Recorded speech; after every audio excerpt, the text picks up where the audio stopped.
we are very, very fortunate with Swami's grace to have Brother Amey with us. Sairam brother, and a very warm welcome to you.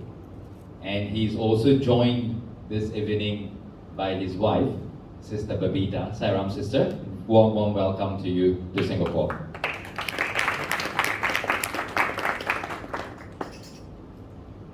Very happy to see so many of you, and I am very sure that most of us here would know Brother Amey.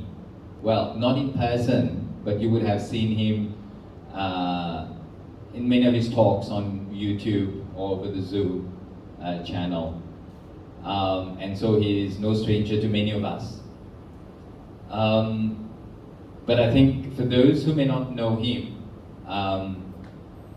I'll give a very short introduction. He has a very long bio, but I'll keep it short. Brother Amey, in fact, hails from Maharashtra, and he started his schooling in Swami's school as a primary schooler, from primary 1 to primary 3, and after that he had to move overseas. And he came back to Swami's school later on to do his MBA. And after his MBA, he was prompted, if I may say, by Swami to continue with his MPhil, in which he received a gold medal for his performance from Swami. And he then went on to do his doctorate and in corporate strategy, which he completed in the mid 2000. And since then, he has been in Party. You know, we all know him as a wonderful bhajan singer. You know, we hear his bhajans from Puttaparthi almost daily. Yes, if you tune in, he's got a very peculiar voice, if I may say. It's so lovely to hear him. But beside that, he is also a fantastic orator, a really accomplished speaker, I would say. You know, with the ability of being able to, you know, take Swami's message and package it in a very practical manner for us.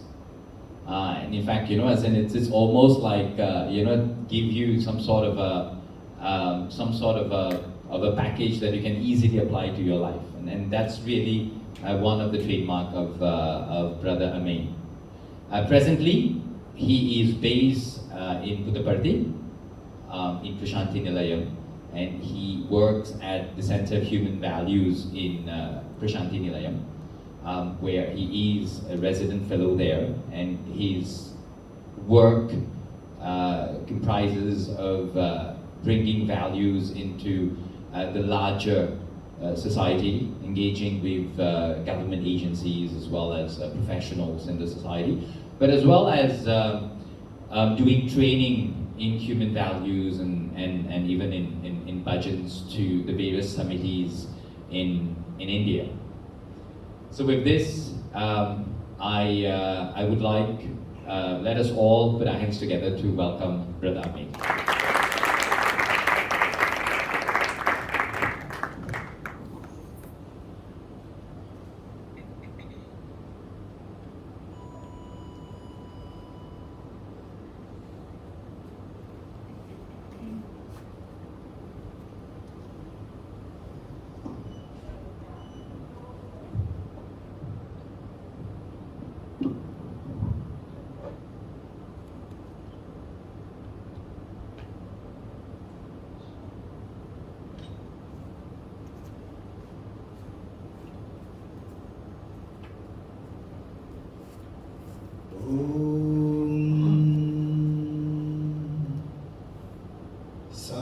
ईश्वराय विद्महे सत्यदेवाय धीमहि तन्नः सर्वः प्रचोदयात्। ॐ Shanti, Shanti, Shanti. Invoking the divine presence of our ever-loving Lord, and to the Lord who is seated in each and every one of your hearts, my humble pranams. And on behalf of my family, I would take this opportunity to wish each and every one of you a very blessed and a blissful New Year. Brother Deva, he said he will keep the introduction very short. Ended up becoming a very fairly long, and so even as he was giving the introduction, a beautiful story came to my mind which Swami would narrate. So let me start with that story and then we will go ahead. So it seems many years back in India, there was a very talented sculptor who would sculpt some beautiful idols of God, just like the beautiful carvings that we see around us. Exquisite, lifelike statues and idols. And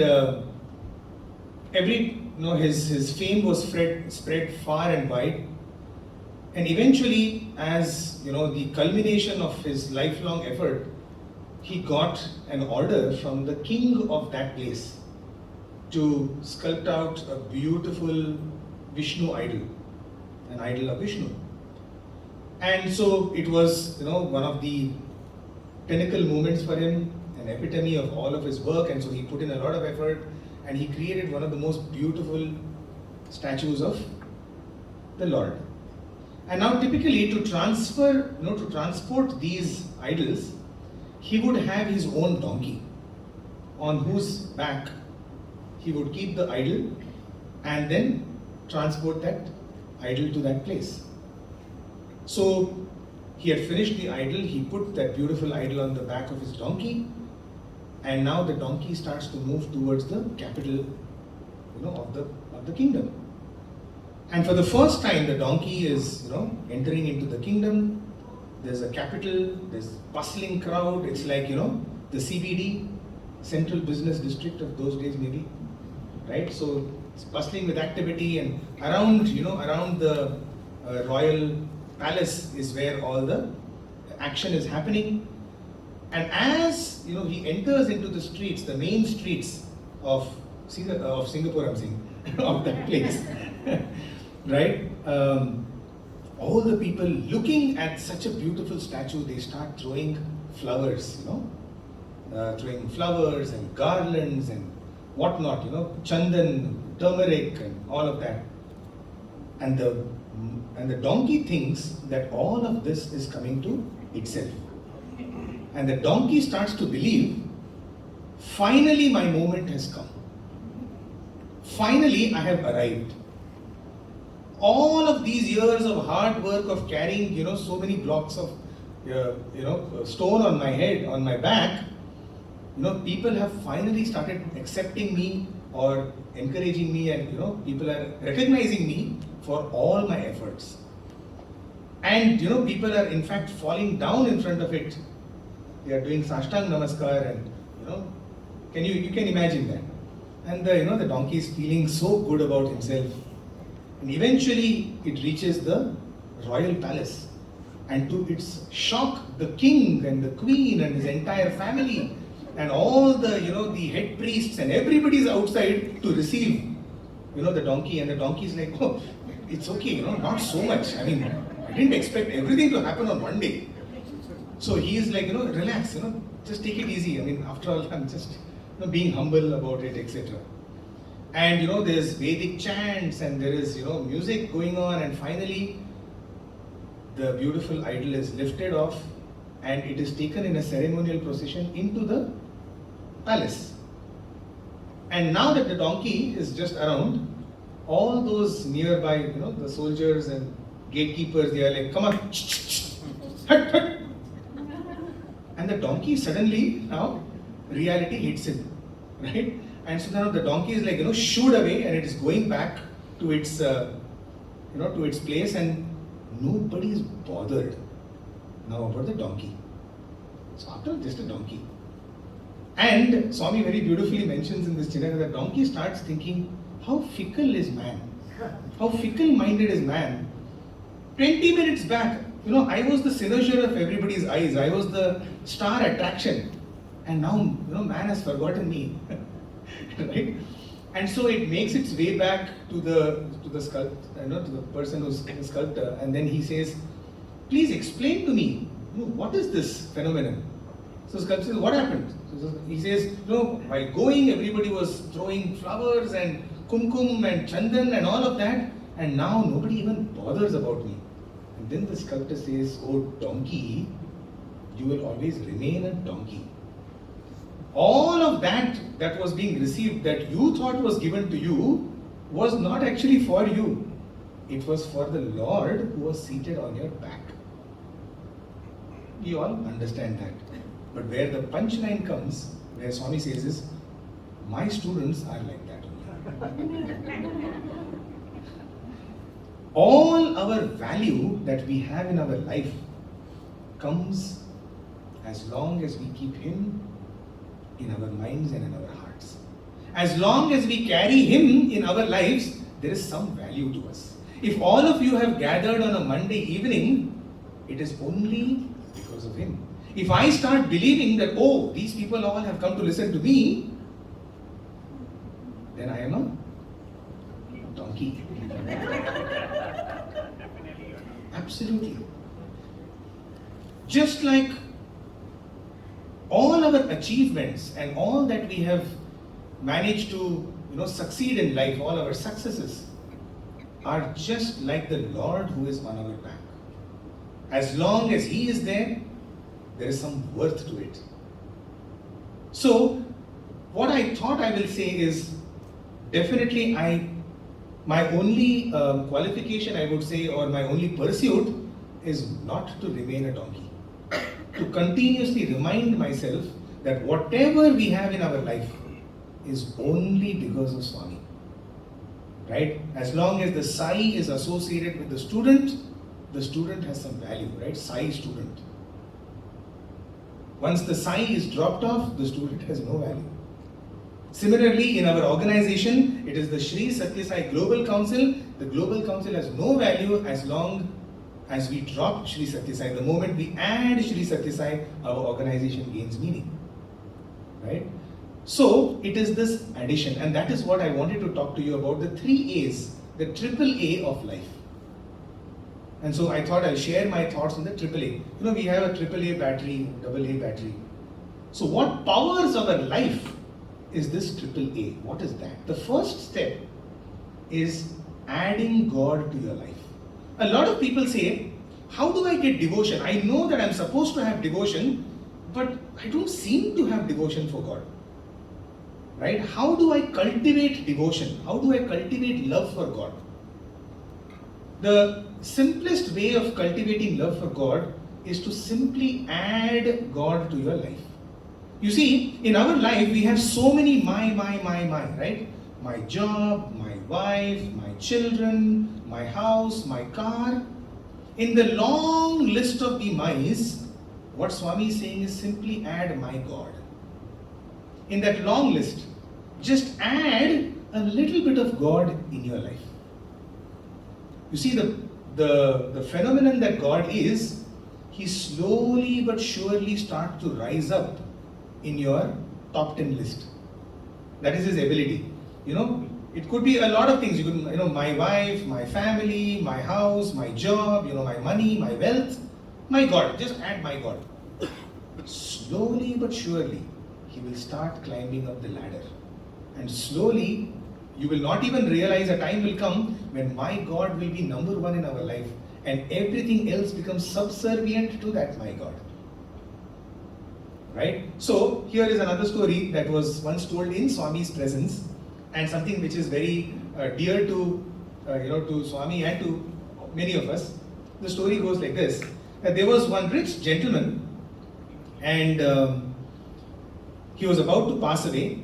He had 3 sons, and so he had to write his will to give give away all his property to his children, and he just signed off on his will and he passes away. And so now these three sons are looking at the will, and they find out that all the property that the father has written the property off, the property is to be divided amongst the three sons in the following manner. The first son, the eldest son, will get half of the property, the second son will get 1/4 of the property, and the third son will get 1/5 of the property.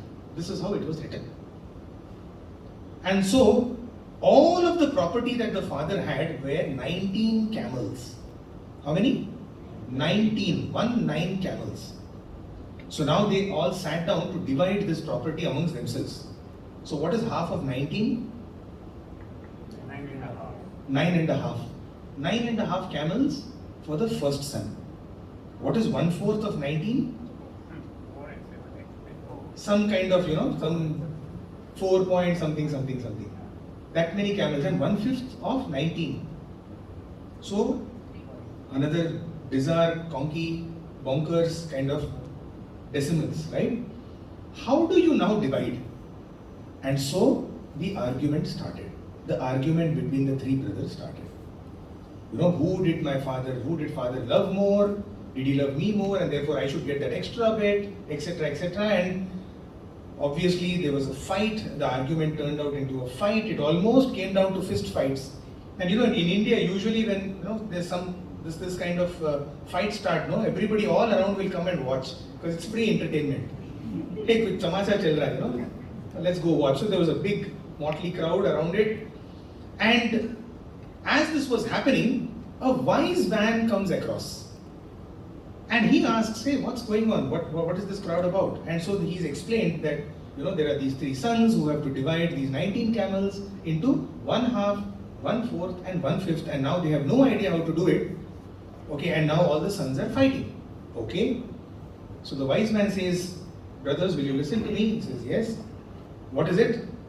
He says, I have one camel. You add it to the 19 camels. Wow, okay. Here was the person who's coming and giving up his property. Okay, what will happen? So now how many camels are there? 20 camels. Now let's divide the 20 camels. What is half of 20? 10. So the first son gets 10 camels. What is 1/4 of 20? 5. Second son gets 5 camels. What is 1/5 of 20? 4. The third son gets 4 camels. 10 plus 5 plus 4 is 19.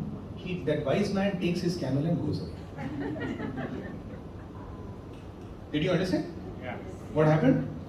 This man added the one camel, okay, 19 became 20, and now suddenly you could divide 1/4, 1/5, and 1/2, and yet one was left.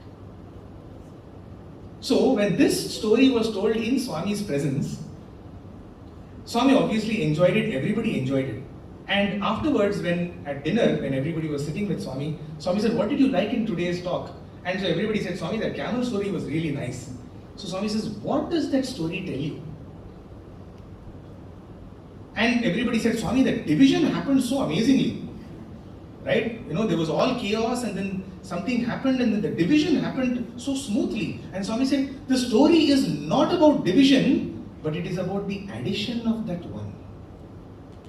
You see, in all our lives, all of our successes and all our properties and everything that we have are like those 19 camels. The 19 camels can only make more chaos in our life. But if we are able to add that one to the 19, then suddenly everything becomes meaningful in life. Everything becomes smooth in life. That addition of one is addition of God into our lives. Swami is not telling us to give up anything. He is in fact asking us to add that one thing which will start making meaning to our life. So that is how we add God. So whatever you have, we don't have to do anything extra special. Whatever we are doing, just say, Swami, you are also in it. I am offering this also to you. And that is sanctifying each and every action of our lives. The good part about the crowd that is over here, all the brothers and sisters here, is we already have done that. We already have added God to our lives. That is why we are here, isn't it? We have already added Him to our lives. So we don't have to speak much. Each and every one of us have beautiful experiences. How God added to my life, how God added to each one of your lives. Each one of us have a story. Each one of us have a beautiful moment, a memory. Very, very important that in our lowest moments, when we seem to lose all hope, when we are in utter despair, go back and recall that, that one memory where we added God or God entered into our lives. Because the power of that, the first entry, has the power to sustain our entire life. So having said that, let me not spend too much time about how God added to our life, because that story is something that I have already told. Just yesterday also I narrated how Swami got added to my life. But I would today like to talk more about the second A. So the first A is adding God. The second A is allowing God. You see, just by adding God, it doesn't end there. Once you have added God, now you have to allow God to take over your life. He will do it, but you can't fight it. The more you kind of stop that, the more barriers you put, there will be only more problems in our own life. Especially that is to surrender everything to Swami is our biggest problem. We know, isn't it? We know that God exists. Our problem is we don't allow Him to take over our lives. We use Him whenever we want to. Like I was mentioning the other day, for most of us, God is like an ATM machine. When nothing else works, when my credit cards don't work, when there's no cash balance, right? When I don't have insurance, then I say, oh, hey boss, do something. Right? We'll go to the mandir, we'll take a coconut, we will offer something, and then we say, please intercede. Why? Because I've probably failed most of my other options. So God is also an option for us. God, it becomes currency for us. Right? Swami is saying, don't make Him a currency. Right? Allow me to take over your entire life. So, how does that happen? So, I'll probably narrate a few instances of how I probably unconsciously allowed Him to take over my life, allowed Him into my life, and how He took over. So, this is the point where, Swami often would say, my miracles are like visiting cards, right? I do something spectacular for you in the beginning.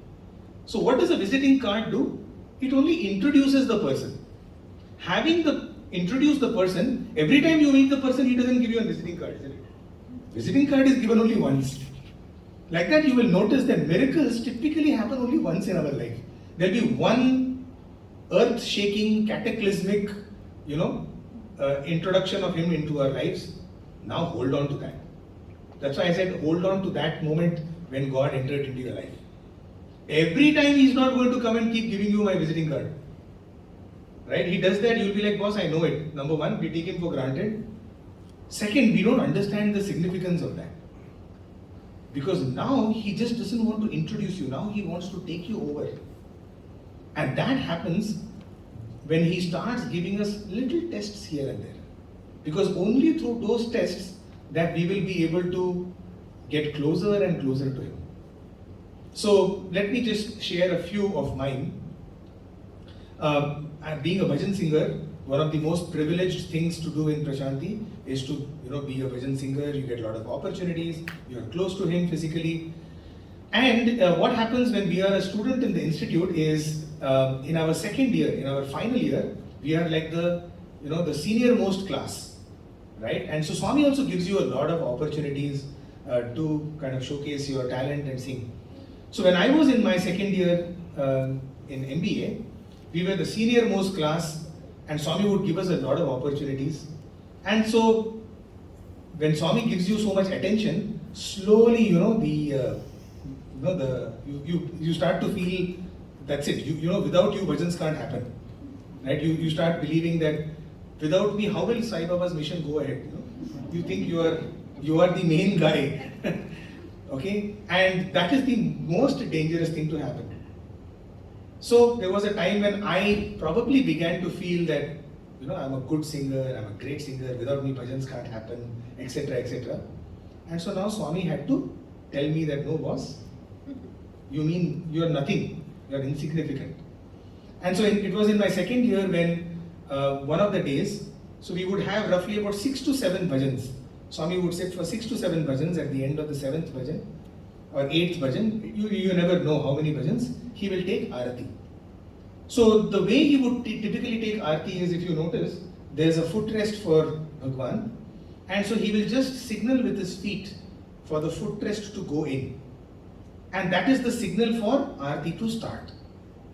Right? So we have to keep looking. At the end of every bhajan, we'll just look at his feet, whether he is signaling, the beginning of arati. And so I was slotted to sing the 7th bhajan that day. And after the 6th bhajan, Swami, gave that signal and arati was taken. Next day, I was slotted to sing the 6th bhajan, and after the 5th bhajan, Swami gave that signal. The following day, I was slotted to sing the 5th bhajan, and after the 4th bhajan, Swami gave that signal. Now, usually when this kind of a thing happens, there's a pattern. And we have, our bhajan convener, the one who fixes all our bhajans, he has very good antennas. He will be catching all these signals. Okay, and so I know that he was also catching the signal. So usually when such a thing happens, you kind of don't want to, because he'll give you like a half an hour lecture. On something is happening. Brother, be careful. Just before your bhajan, Swami is getting up and going. Swami will not say anything. Right? You're just supposed to catch that. So I knew that I'll probably get a longish, lecture from him. So I ran away after bhajans. Okay, next day I was slotted to sing the first bhajan. Ganesh bhajan. So, so I was thinking now, as I sat there, I wondered, where will you run today, Swami? Mine is first bhajan. Without listening to me, you can't go only. Okay? And so I'm thinking.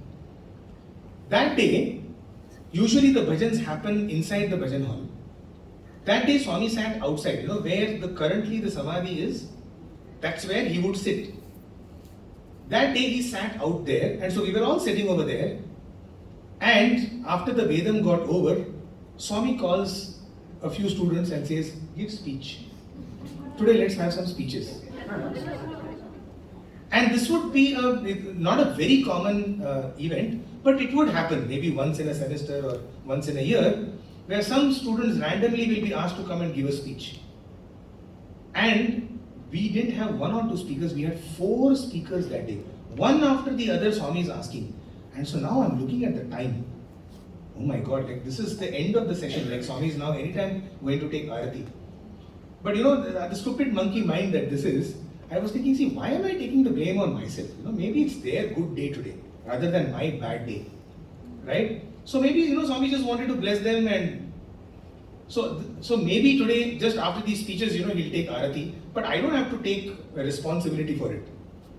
Now to debunk that, what Swami does, after 4 speakers, 1.5 hours have, gone past, Swami looks in the direction of the primary school children and says, today you do bhajans. Okay? And the little children, the tiny tots from primary school, led the bhajans that day. Okay? We were completely bypassed. Needless to say, after the bhajans got over, the sir walked up to me and said, you know what? Take a break. Swami doesn't want to listen to you. It hits you like a ton of bricks. When somebody tells you that Swami doesn't want to listen to you, man. Okay, I think you better don't show your face. You sit at the back, don't be in the front. And this is how it will be told to you. See, brother, I think you take a break, don't sit front, don't show your face to Swami. Something has gone wrong, we don't know what it is. Okay? And so started my, my hiatus. I would sit every day in the 10th, 15th row, no bhajan for me, and every day Swami would listen to bhajans after that. And there would be 8 and 9 and 10 bhajans also some days. And Now when I look back at those days, those were some of the best days of my life. Of course, at that time it was excruciating pain. Because not only will you not get an opportunity to sing, but your classmates and everybody, hey Amey, what happened, man? Why you didn't sing today? And you don't know what to tell them. Swami doesn't want to see my face, I'm an unwanted person. So you go through tremendous amount of pain, but today when I look back, some of the best days of my spiritual progress were during that time. Because every day I would go back to the hostel and I would cry and I would practice. Right? I got to know that because that was my final year. Right? It was my second year post-graduation. I knew that after this, I'll probably go out, probably never get an opportunity to sing again. So every day was like, a ticking kind of meter. The meter was just going on. And every day, it strengthened me in the sense that I would go cry and I would go practice and Swami, give one more chance. Swami, give one more chance. Sorry for whatever I've done. And so about 40 days passed. Right? After the 40 days I did not sing. And after that, then once again our sir, he came and said, let's try today. Let's see whether things are all right or not. And so that day, I was slotted to sing the third bhajan. Okay? And Swami comes, he sits, and just praying, Swami, take care. And that day, after the Vedam, Swami calls 6 speakers to speak. Not 4, 6. And I still remember, there would be speakers who would be ready with a speech. Because you never know when Swami will call you, so you always have some points ready. And it's also an opportunity, for the speaker, it's also an opportunity to let Swami kind of know you and, that's a moment of interaction with Bhagwan, right? So you want that. So you will always have like a 10-15 minutes, some, kind of structure ready so that in case some opportunity like this comes up, you can run up to Swami and say, Swami, I'm ready. And so all of those boys who had got their structures ready, etc., they had finished their speeches. And Swami is telling, some more? No more? No other students? Okay, and I am crying out over here saying that, boss, I want to sing. Why are you calling out people who don't want to speak? Right? And I still remember one of the students, one of the brothers, Swami is calling, come speak. He said, I don't want to speak, Swami.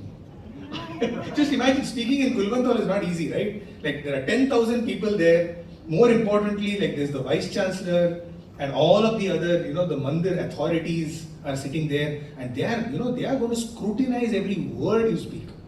They are examining every word. Let's see, this guy is speaking, is it? Let's see. So you are more than Swami, you are scared of them. Right? So you are like, whether where will I stutter? Where will I forget a point? Will it be a structure, etc., etc. So this brother, Swami is calling him and saying, come speak. And he's saying, no Swami, I don't want to speak. Say something, Swami is saying. Just imagine Swami is pleading him, say something. Swami, I don't have anything to speak. And in my mind I was saying, Swami, but I want to sing. Give me a chance to sing. If the boy doesn't want to speak, why are you forcing him to speak? Okay, and I still remember his speech. It was one of the shortest speeches in the history of all speeches. Okay, he just came, he was so nervous to speak in front of Swami. Or he came, he was a boy who chants Vedam.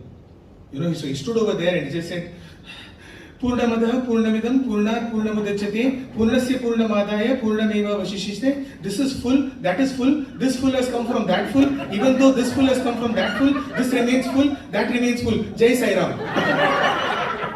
This was a speech. Okay? Which is, you understood what it is. He just quoted something from, the Vedas about which he knew meaning about. He just told that and that's it. And Swami also knew that, oh, that's it, over. And Swami clapped, So this was the kind of, after those 6 speeches, it is almost time, the evening time is up. It's Aarti time, going to happen. So we are all looking at his feet, whether, it's going to signal. And at that time, Swami says, let's have 2 bhajans. Let's wrap it up with 2 bhajans. So now in my mind, I am I'm at my wit's end, right? I'm like, I am third. Why should we have only 2 bhajans? Why can't we have 3 bhajans? Or why can't we have 1 bhajan? Okay, and so starts my, in high bandwidth and broadcasting, like 10 GB per second prayers. Swami, please, Swami, please. Because I know that if that day I do not get a chance, just imagine correctly, only 2 bhajan Swami is asking. And mine is once again the 3rd bhajan. Okay, and just before my bhajan, once again Swami will be taking Arati. So I'm praying, and at one point of time, I said, let's just forget it, just accept. Okay, and in my mind, for all of those days, the feeling continuously was, you are a big zero, you are nothing. Right? He is the one which adds value to all of you, to all of us. Whatever our achievements of I thinking I'm a good singer, etc., is all 0, 0, 0, 0, 0. If he doesn't acknowledge it, that one doesn't come, all of those zeros have no meaning. So praying like that, Swami, I'm a zero. Swami, you are the only hero. All of these thoughts are going on in my mind, and I'm just sitting over there. And as the second bhajan comes to an end, the pujari lights because Swami has said clearly, right? The pujari lights the arati, okay, and from the chair, Swami says, one more bhajan. Let's have one more bhajan. Okay, and now the pujari has to put off the flame, okay, and I sang the 3rd bhajan, needless to say. And for the entire bhajan, Swami was standing. Because, he was about to take the arati, the prayers had reached, or I don't know whether the prayers had reached or not, because who are we even to pray, isn't it? We are so insignificant. There are a million prayers reaching him. He just decided to be compassionate that day. And so he heard the entire bhajan. I had sung Allahu Akbar, Allahu Akbar. So Allahu Akbar means actually Allah the Great. Akbar means the Great. And for me, my Allah was, the Great was standing in front of me. Right? I'm like, you're great. You're great. Right? And so that is the bhajan I sang. But that day I realized, see, those were the days when Swami had a hip fracture. But he stood for the entire bhajan and then the entire arati. That day I realized that in order to teach me, he is ready to undergo pain on himself. Right? To tell you that, hey, do not have ego. The moment, it said, the moment ego comes, he goes. Ego, he goes. So, whatever we are doing, it's just an offering to him. If it makes him happy, it's worthwhile. If it does not, it doesn't mean anything. So, this is how one of those, lessons for allowing him to be in our life, that in the word joy, right? Swami often speaks about the word joy. If you truly want joy in your life, it is Jesus first, others next, yourself last. J-O-Y. Jesus first, that is God first, others next, yourself last. A simple formula to have in life. Anything, any decision that we want to take, let's follow this. You will be certain of success. Our problem is that usually it goes the other way. Me first, myself second, I alone last. We don't think about others, and least of all God. Swami is just saying, just flip that around. Like we were saying the other day, we use God to get something in the world. We just have to flip it around. We have to use the world to get to God.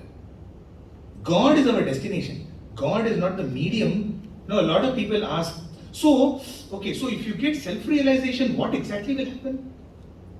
What will happen? Nothing will happen. You will just know exactly how to remain happy all the time. It's like asking, why do you go home? Think about it. Why do you go home?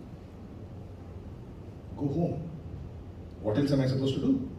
Home is like my place. Exactly like that. Self-realization is the destination. There is no reason for it.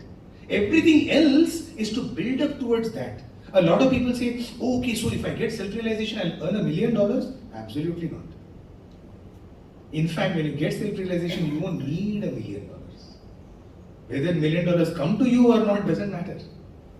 Because you've got something far. You see, money is a medium. Imagine if I were to tell you that you have $1 million but you can't use it. It's in the bank, but it's frozen. What's the use? Right? So we want to be able to use something. So all of this, whatever we have in the world, is a medium to get something which is higher.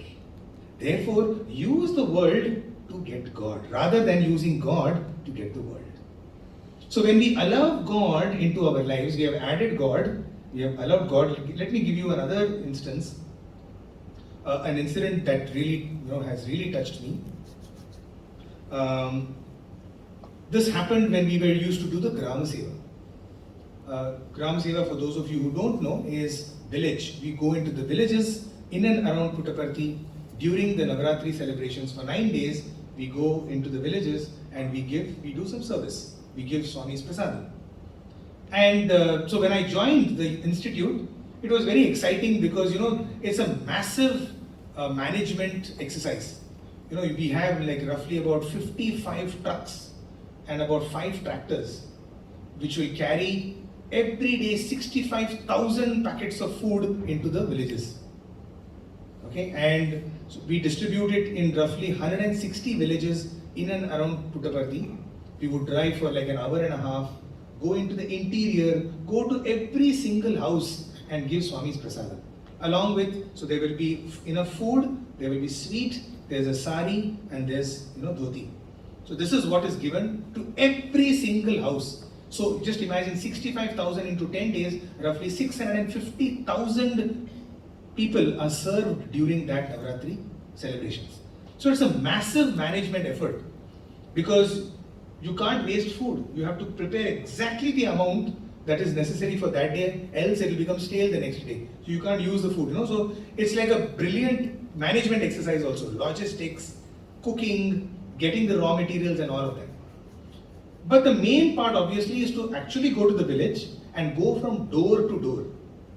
Right? So in the early years, it started in the year 2001, when we would go to the village, all of these villages are very innocent folk.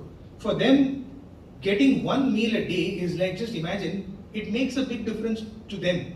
Because if I am going to spend 50 rupees for my daily meal, by giving me one meal a day, I am releasing 50 rupees. Now that 50 rupees is free, I can use it for something else. I can use it for medicine, right? So it's an addition of 50 rupees to your income, right? So it's a big deal for many of these, simple folk, rural folk. So they would clamor. For them, that sari and that dhoti was like gold. Okay? So what typically will happen is, we were told in every household, you have to give one sari and one dhoti. But you can give as many food packets as they ask. So just imagine, you go into this to this house, and then typically, we would say, Sai Ram, we are coming from Prashanti. Of course, they will know, Swami has sent us. He has sent us with his prasadam. Please accept this. So we will ask, how many at home? How many people do you have at home? So depending upon the number that they tell, we will give those many packets, and that is laddus, sweets, and the food packets. Now typically you go to the home is roughly the size of like maybe 6 by 6 or 10 by 10, and the person, when you go there, they know by now, after a couple of years, they know that whatever they say, you will give. So you know what they do? They'll say, when you go and say, how many people? 15. You know that 15 people can't even stand in that house. Forget living in the house. Okay? So now just imagine what happens to your predictions, like whatever you have cooked. We have gone in with this planning that there would be roughly 5 to 6 people in the house, and that many food packets have been made. Now suddenly if they say 15 people, you will fall short, isn't it?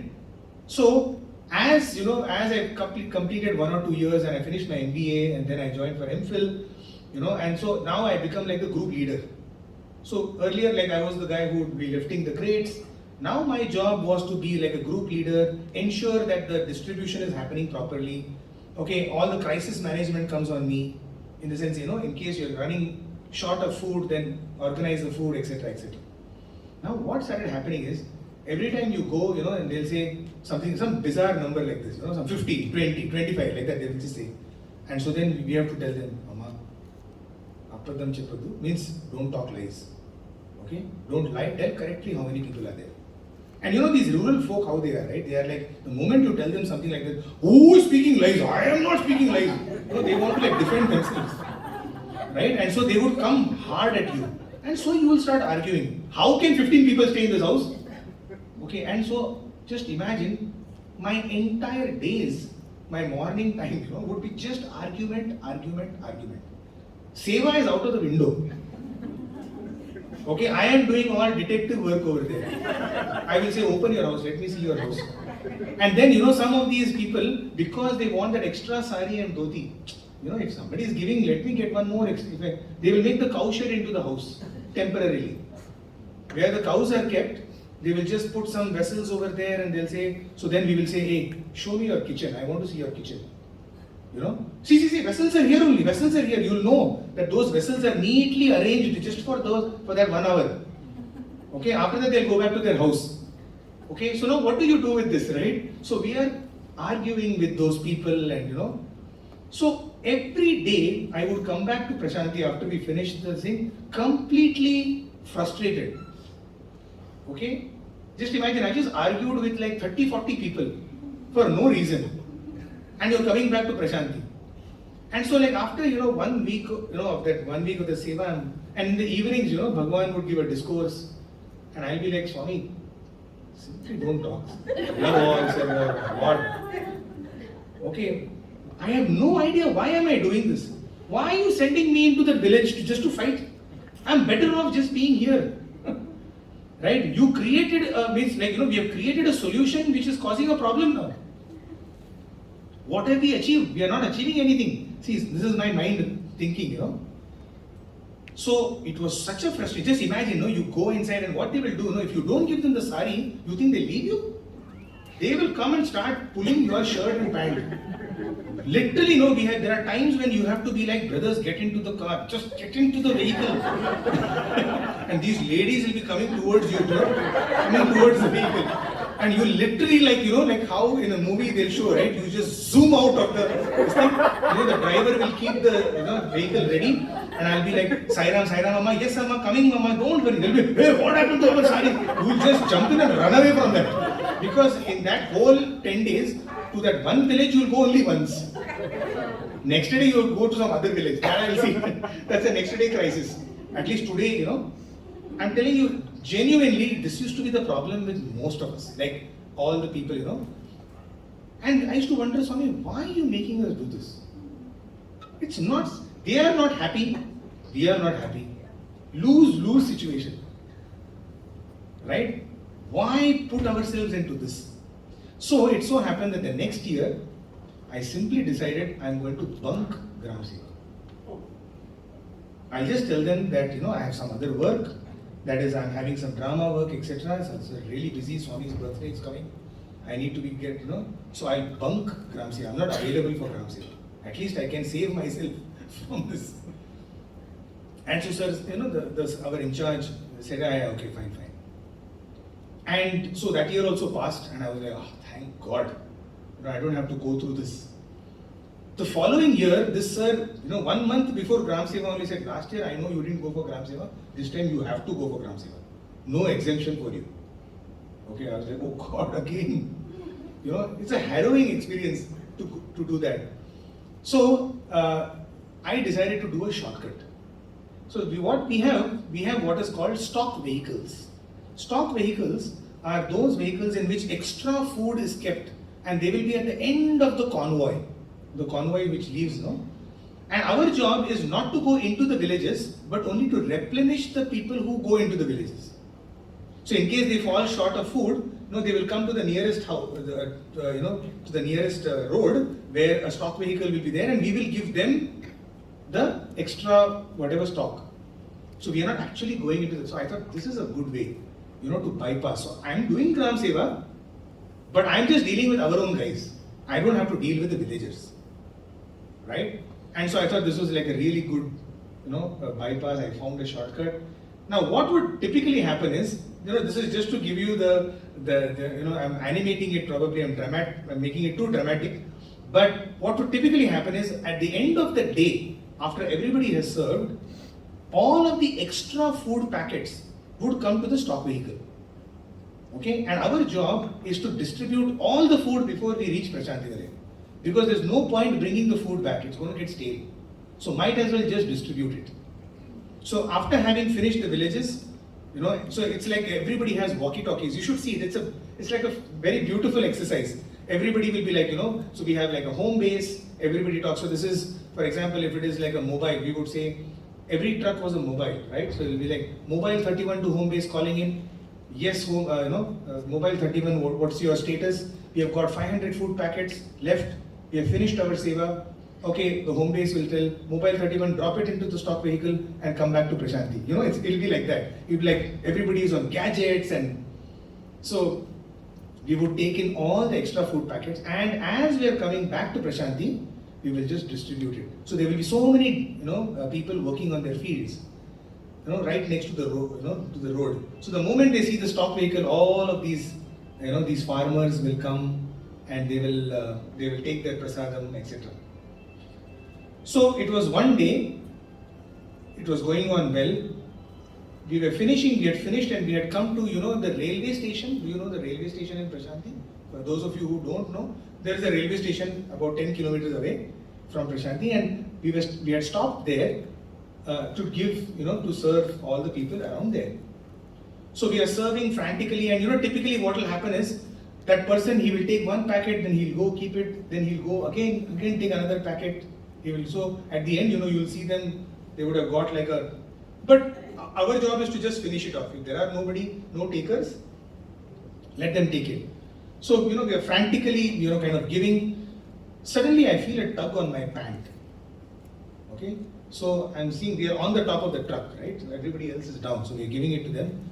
So I feel a tug on my pant. So I look, and there is this, beggar kind of a person. A person like, whose clothes are torn, completely in shambles. He is not like a villager. Okay, you can make out that even in that village, he is probably a beggar. So a beggar kind of person, and so I'm telling you, what do you want? You want food? I'm giving you food. He says, no, I don't want food. Then what do you want? He says, I want to talk to you. Beggar, what does he want to talk to me? Right?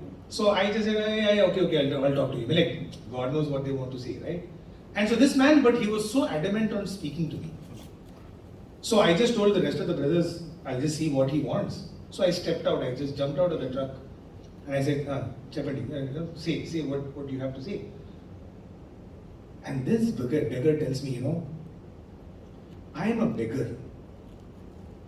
Every day, I don't have a home. Every day, I stretch my hand out in shame, hoping that somebody gives me food. I feel shameful about it.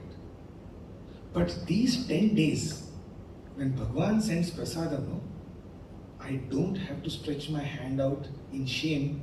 I feel the way you all come and serve me, and I know that my Swami is looking after me. He's sending food all the way for me. These 10 days I can put my head up, and I feel self-respected. I have my self-respect. I just wanted to convey my gratitude to Swami. Please tell him when you see him in the evening. Even to this day, when I think about this, it makes me very emotional. Because that day I learned why Swami wanted me to do that. See, we are thinking that we are doing seva. We are doing nothing. We are simply taking his energy, his love, and we are giving it to his own representatives. We are nothing but the courier service. Was I making the food? I was not making the food. Was I paying for somebody to make the food? No, I was not. What was my role? My role was simply take what is Swami's and give it to Swami's people. Why am I taking so much burden upon myself as if I am the one who's running the entire thing? And at that moment, I was so it hit me. I came back and I cried. And in the evening when I saw Swami, I just cried. Because I had understood why he was making me do this. I simply decided, these are all Swami's people. I am thinking that they are my people and they are lying, etc., etc. No, it's none of my business. Swami is there to take care of them. Who the hell am I? So I simply decided next time onwards when I go to the village, I will not fight. They may say whatever they want to me. I am not going to fight. If they ask for 25 packets, I will give 25 packets. It is Swami's duty to replenish the stock, to create, do whatever he wants to do. And so the next day itself I told sir, I want to go into the village.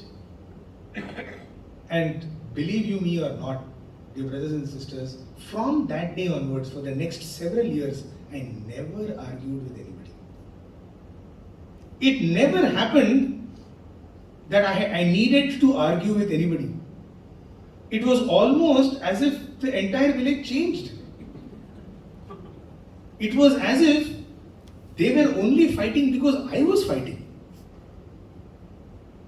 The next day onward when you would go and say, Sai Ram, genuinely now it's coming from the heart, Swami has sent this prasadam for you. How many people? Okay, and whatever number, please take. At the end of the day, and for the end of several days after that, in several Grama Sevas, I never felt it became a win-win situation because they were also happy, I am also happy. So to me it was a great lesson in, even when we do seva, we think that we are the ones doing it. Somewhere subtly inside, even the act of seva gives us a sense of I am doing seva. And Swami is saying, you're nobody to do seva. It is me. It is me reaching out to myself. You just happen to be in between. Right? So that was another extremely empowering moment for me, because from that day onwards, whenever I have tried to do, whenever I go for any seva, and I was telling my wife, now she's also involved with that, I started doing some experiments. In Prashanti, in Puttaparthi, you will find a lot of Narayanas sitting on the road, right, asking for something. I said, Swami, you are asking me to see you in them. Let me try. Okay, so this is another incident that happened. And so I had selected, in the sense I decided that there's one kind of a mentally challenged girl. You can see her even if you come now to Puttaparthi. I simply decided I'm going to see Swami in this person. And so whatever I'm making at home, whatever is cooked for me, a little part of it I will go and give it to her. I don't have to do anything because that's what Swami has said. Right? It's not about me eating something. We all know the story of Geeta auntie about the kind of rice, that at home she tells one of the ladies eating a 4 rupee rice, but for seva we make a 2 rupee rice. And Swami said, who are you trying to hoodwink? Right? For yourself you use a higher quality rice. When you want to do seva, you use a lower quality rice. In fact, the beauty of the Narayan seva that Swami is telling us is that we make the highest quality food and then we give it free of cost. So is it not a double promotion? We are not making cheap quality food and giving it free of cost. Because the free, that is +1, but cheap quality -1, 0. By making the best quality, like how we would, if we were to serve Swami, what kind of material will we use? Let us do that. And therefore Swami is not worried about the quantity. He is not expecting us to serve 10,000 people. He is saying if you can serve one, that is enough. But see me in that person. So coming back to this, I decided whatever is made at home, I will go and give it. I'll share it. So every day I would go, and usually there were days when I'll just have some tea in the morning, and so I'll take some glucose biscuits for this system. So every day I would go, some days some mixture, some days some glucose biscuits, because this thing is, if that is Swami, every day eating the same thing also is not good, right? So one day it so happened, a sequence of days, every day I was taking glucose biscuits. Because ultimately, see what happens, even that becomes mechanical, right? You have to pack, you're running to mandir, you're packing something. So one day as I'm walking towards, she is obviously mentally challenged, right? So every time she would look at me, she'll do like that. That day, she looks at me, She says, okay, again glucose biscuits. I don't want your glucose, you go. And just for that second, I got angry. I'm like, how dare you? You are a beggar. I am giving you food. You don't want this food? Right? Again, you see how subtle it is, because even for that single moment, I had forgotten this is Swami. What is happening now is my Swami is telling me, I don't want your biscuits. You go. Right? I was not able to handle it. I failed. I miserably failed to see Swami. So, why I'm sharing this with you, is it is that subtle. Even when we are trying to do that seva, somewhere that I is always there. And Swami is saying, hang on, be clear. Why are you doing it? You have to see me. Right? So, slowly but surely you will see him taking over every aspect of your life, whether it is the work that you do. Now, what Swami is telling us is, don't see me only in those people who are suffering. See me in each and every person who comes across to you. Our own families, our own officers, our colleagues, whoever is coming, if we can believe that, hey, that person is Swami coming to me, how will I speak? Right? In fact, and this is the third story that I thought I'll share with you. One of our very elderly devotees was once narrating to us, when he was a youth, Swami once asked them, do you want to know the secret to success? Who doesn't want to know? Who doesn't want to know the secret to success? And that too, Swami himself is telling it. So you were like, yes Swami, I'll tell you. I'll tell you what is the secret to success tomorrow. So everybody was like, they thought now Swami is going to give them some secret mantras, that the dragon in that Kung Fu Panda. It's that, the dragon roll, the secret dragon roll. Swami is going to, show it to them. So they were all like, full vibhuti and chandanam and all that. All ready, Swami calls them for an interview, and Swami says, the secret to success, what is it? Before you get into a conversation with anyone, this is Swami telling her, before you get into a conversation with anyone, for a few seconds, think that is Swami. Okay? Very quickly, how much time does it take? I'm now going to speak to Swami. After that, you don't even have to remember whether you're speaking to Swami or not. Okay? Guaranteed success.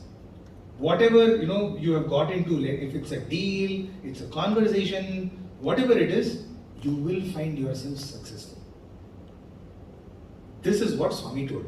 And this uncle who told us this was telling that it has worked 100% of the times. Every single time, some of the most difficult people to deal with, the politicians in India. Okay?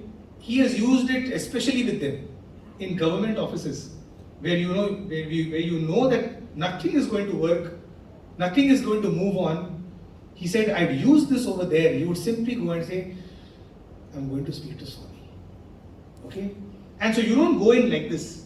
Okay? Meaning, obviously when you speak to Swami, no, just be yourself.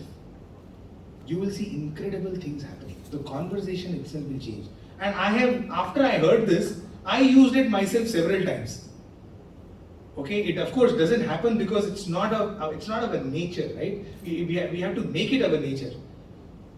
But the more and more you use it, you see the success out of it, and that goes on to further kind of consolidate that knowledge, and that experience helps you to know that yes, this is right, this works. So from today onwards, here is my recommendation: try do it. Try doing it in your own lives. Okay, and share. Me being like my mother's side, we come from a very intellectual family. We question everything. Swami would say analysis paralysis. Too much analysis leads to paralysis. So we don't take anything for granted. Especially Swami's word, we never take it for. I at least never took it for granted because I grew up, with Swami. So everything I'll say, how do you know Swami? So I am telling you openly, every time I would challenge Swami, what you're saying is wrong. I will prove it to you. And Swami would say, not physically, physically I didn't have the guts to say that, mentally, it's all from inside. And from inside he would say, you try it. You try it and then tell me whether it works or not. Dear brothers and sisters, thus far in my life I am yet to prove Swami wrong. Because whatever he says, the strange part about his teachings is that we believe he is God. Right? We all believe, we have some conviction in us that he is God, he is a great saint, or whatever. He is a good person, great person, etc., etc. But we don't believe his words. The bhajan Brahmanda Nayaka Baba, those of you have heard Brahmanda Nayaka. So we say, it's like saying that God, we believe that you created the world, but having created the world, you don't know how to run it. Because you are giving us impractical messages. Love all, serve all, as if it's possible. Which means we are basically questioning him that see, yes, completely believe Chand aur Suraj tumne banaye, Nadi aur Sagar tumne banaye, Ayodhya Nagari tumne basai, Dwaraka, Shirdi sab kiya, lekin banane ke baad, you have no idea how it runs. Ask me, I will tell you. Isn't it? By telling me that his teachings are impractical, we are trying to tell the Lord that boss, you made the world but you have no clue how it runs. Ask me. Isn't it stupidity? Isn't it a fallacy? To question the veracity or the practicality of his message. The thing is, we do not practice it. Try practicing it. Take it up like a challenge. Swami, I will prove you wrong. I tell you, love all, serve all does not work. You see it in your own lives. Try to practice it for a week or 10 days or, give some time. And you will see that it works. In fact, the beauty of it's a positive feedback loop. It gives you confidence that, oh yes, it does work. What he says is making meaning.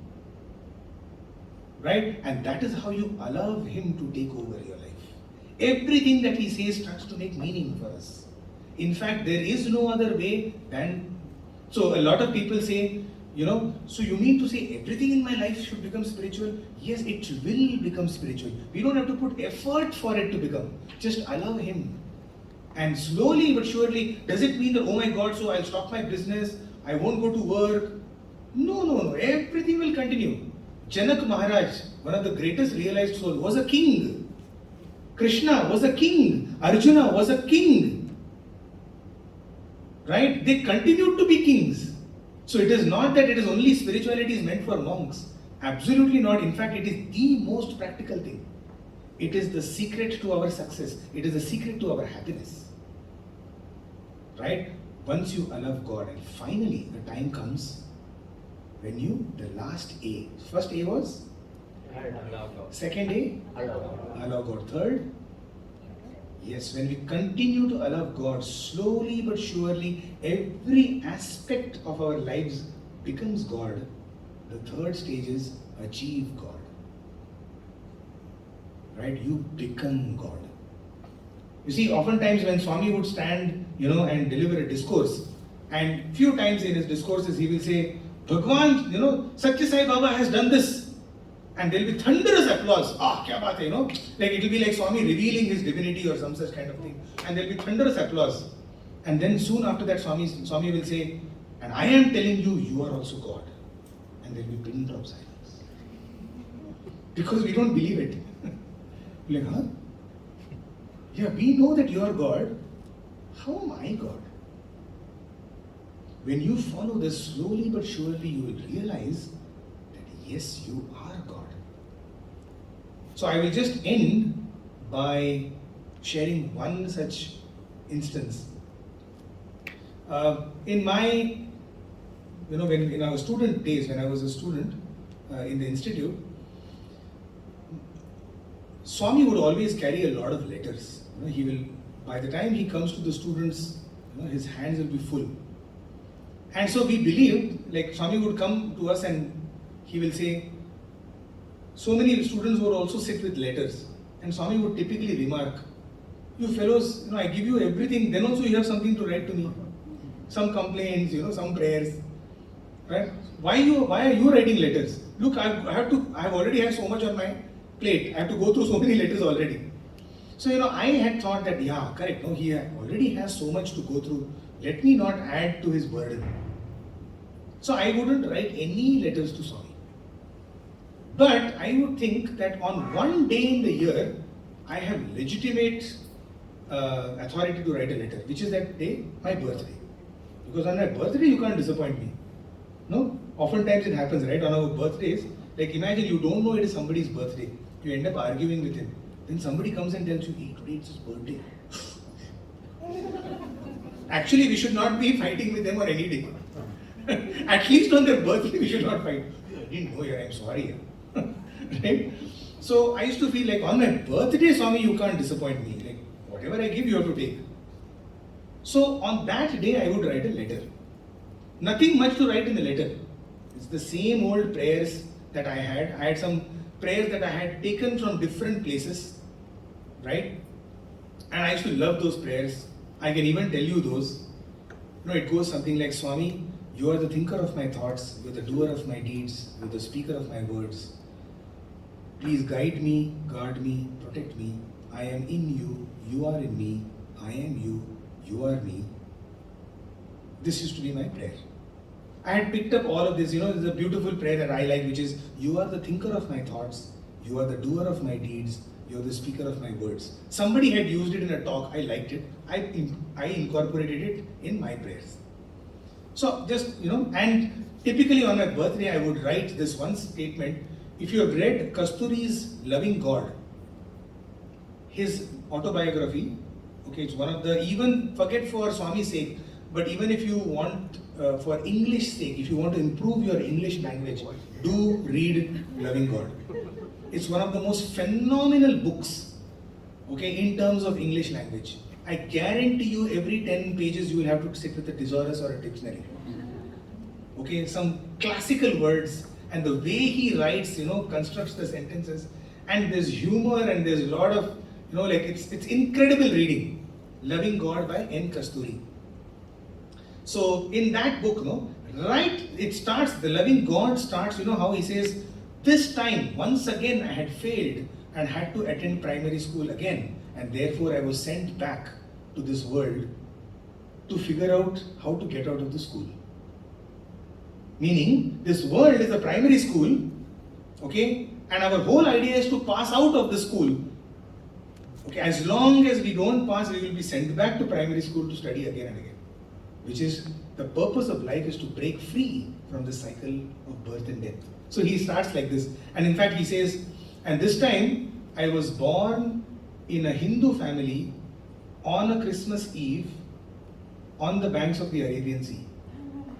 He writes like that, meaning how it was like, Arabian Sea is like the Islamic tradition, Christmas Eve is the Christian, and in a Hindu family. So he writes very, very hilariously, he writes, his. So I loved this, this time, once again, we have failed. So to me, many times, like I feel that happy birthday is actually a sad day. Because yet another year has passed without me realizing who we are. Right? We are the ultimate, and for some strange reason, because we did not realize who we are, we first of all had a birth. The happiest day would be when we do not have a birth at all. So this was so I would write, Swami, once again, unfortunately, I am celebrating my birthday. I know that you actually want me to break free from this. So bless me with that. That I break free from, no more birthday should come. So this I would write. Nothing else, okay? No personal. So I would sit with that. And my feeling was, if Swami takes the letter, good. Otherwise, the expiry date of that letter is that day evening. Means that night. Because birthday is over, Swami is not taking the next day, I can't sit with the letter. Right? So come back to the hostel. So there were several years when he never took my letter. So I would come, tear it, throw it up, that's all. Now wait for the next year. So the year was 2007. I was sitting with a letter, and Swami comes, and he took he put akshata on my head, but he didn't take the letter. So that's it. I came back to hostel, and was keeping. I was happy. At least akshata and Pad Namaskar. So, suddenly what would happen in those days in the hostel is, suddenly, a satsang like this, one of our senior teachers, any of them, would just simply start talking about Swami stories. So then we will all run, they'll be like, the word will spread that sir is telling some stories. So then we'll just go and we'll just hang around. It could be just like a 15-minute satsang, we'll just stand outside, tell some stories. So we went to so I heard that one of our sirs had started speaking, and so I went to his room. And that day, the topic for discussion was whether we should write a letter to Swami or not. And it seems when he was a student, when he was younger, they had a debate between themselves, like an informal debate, where one group said there's no need to write a letter because Swami knows everything. And the other group said, no, we must write a letter because we need to inform Swami. See, so many people write, so there is some virtue in writing a letter. And it seems that debate obviously was inconclusive, and so he slept. Next day morning in the mandir, Swami calls this sir, when he was a student, into the interview room. When he enters the interview room, he notices that there's a big pile of letters on Swami's left, okay, and Swami is just taking one letter, opening it, reading it, and putting it on his right. Some letters, so different letters are getting different treatment. Some letters, are fully opened and read. Some letters he's just looking at the envelope on the top. Some letters, even without seeing it, he's just dropping it. So, in his mind, again the monkey mind, you see how it is. He started getting a thought. He was like, so much love. Some people have written letters. Swami's not even opening it. Swami's just kind of disposing it off. Why? What is the secret behind it? So the moment this thought crossed his mind, Swami looks at him and says, what are you thinking? So he's like, oh, no, Swami, nothing. Right? So then Swami says, come, pick up a letter from here. So he said, Swami, I should read. It's a personal letter, written, how can I read? Swami said, I'm telling you. So he just pulled out one letter and Swami said, read it to yourself. Open it and read it to yourself. So he opened the letter. He's reading a letter written by a devotee to Swami, and the devotee is writing about how he has a daughter who was suffering from some kidney problem, and he had come 6 months before, and Swami had given him vibhuti, and now his daughter is fine. That was a prayer. There was a letter of gratitude to Swami for saving his daughter. So he just finished reading the letter, and Swami said, what does that Bengali man have to say? That he had come here 6 months back, that his daughter was not well, Swami gave him vibhuti, now his daughter is fine, so he's thanking Swami.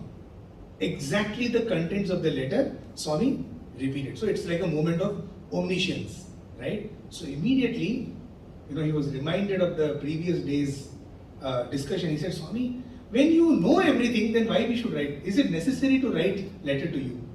You anyway know whatever is there over here. So why this drama? Why this drama of going through some letters, not going through some others? And should we even write, anyway you know everything, what's the point in writing a letter?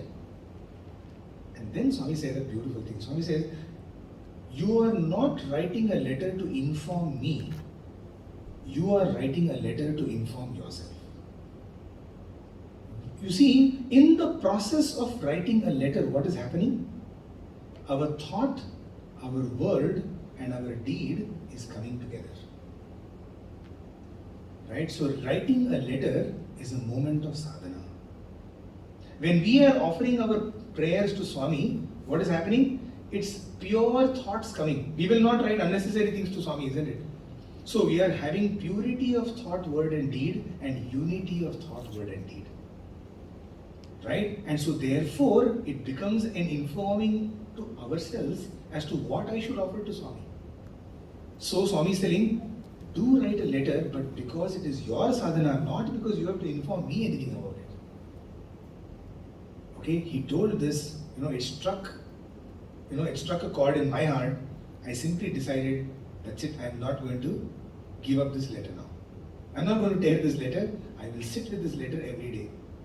Because it's my sadhana. Swami has told it's my sadhana. So from then onwards, every day I would sit with the letter. Okay? And for 4 months, he never took the letter. In March of 2008, one day, and just imagine that letter had become so soiled because of the sweat in my palms, that I had even transferred the contents of that letter onto a new page. And I sat with that new page now. Every day I would sit. Of course, I never tried to give it to him also, means I wouldn't even stretch my hand. Okay, just hold it. If he asks for it, then give it to him. So one day we were sitting in the bhajan hall, and Swami looks at me and almost as if, how long is he going to sit with that letter? I felt like that. He says, come. Okay, so I went up to him, and I just thought he will accept the letter and keep it. Right? But he took the letter and he opened it and he started reading the letter. Okay, so just imagine I'm hearing him now telling me I am, become the thinker of my thoughts, the doer of my deeds, the speaker of my words. I have not cleared the exam. I've come back here. So Swami, break free from this cycle of birth and death, all of that. And then he comes to this point, he says, guide me, guard me, protect me. I am in you, you are in me. And then this line, which is, I am you and you are me. This line came and I'm feeling so nervous, right? Because this is like something that you don't want him to tell you, like what if it's not the correct thing to write? But he just showed me the letter and he underlined with his finger. He underlined that line which is, I am you and you are me. Okay? And then he just patted me on my chest, okay, and said, in Telugu he said, Idi Bhadrangha Penchuko, meaning develop this feeling more and more. That I am you and you are me. And after that he folded the letter and he put it back into my pocket and said, meditate on this on this letter every day. Like, keep this letter with you. I still have that letter with me. But that day I got my mantra for life, which is, I am you and you are me. The whole purpose of why an avatar comes, why the Guru enters our lives, is to only remind us of this. I am you and you are me. That is the sum total, that's the summation of all our lives. All our successes, all our achievements comes down to that moment when we realize I am you and you are me. And whatever we are doing over here in the organization, whether it is seva or education or bhajans or Nagar Sankirtan or Vedam chanting, all of that has to culminate in this moment. I am you and you are me. We have to live with that feeling every single day. It's not just Swami telling one of us that I am you and you are me. Each and every one of us is he and he is you. Can we develop that? So whatever we are doing, whether it's bhajans or whether it is our business or whether it's our profession or our relationships, whatever activity we may do, can we bring our mind back to this? Is this particular activity helping me in reaching that? I am you and you are me.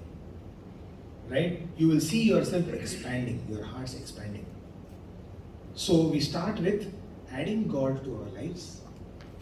The second bit is allowing God to take over our lives, and eventually, at some point of time, by His grace, we will achieve God. These are some of the thoughts that I wanted to share today with you. Thank you so much for this opportunity. Have a blessed and blissful year. Sai Ram.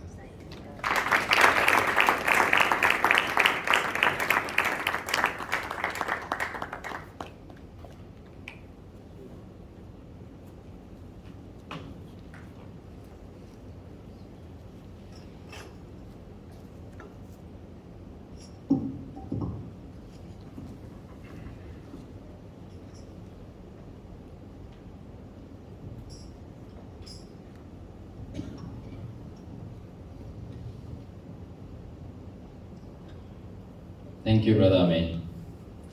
I'm quite lost for word, so maybe it's good that I don't say anything to dilute whatever that he has said.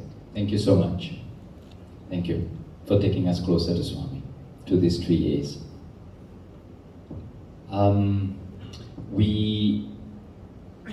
we're really, really privileged, like I said, to have Brother Amey here with us and his wife.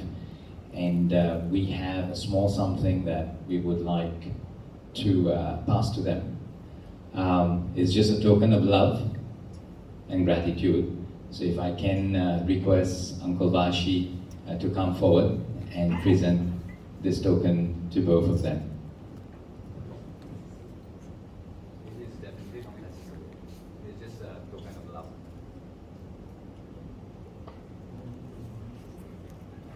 The Swami from Uncle Vashi to the Swami in you and the Swami in sister.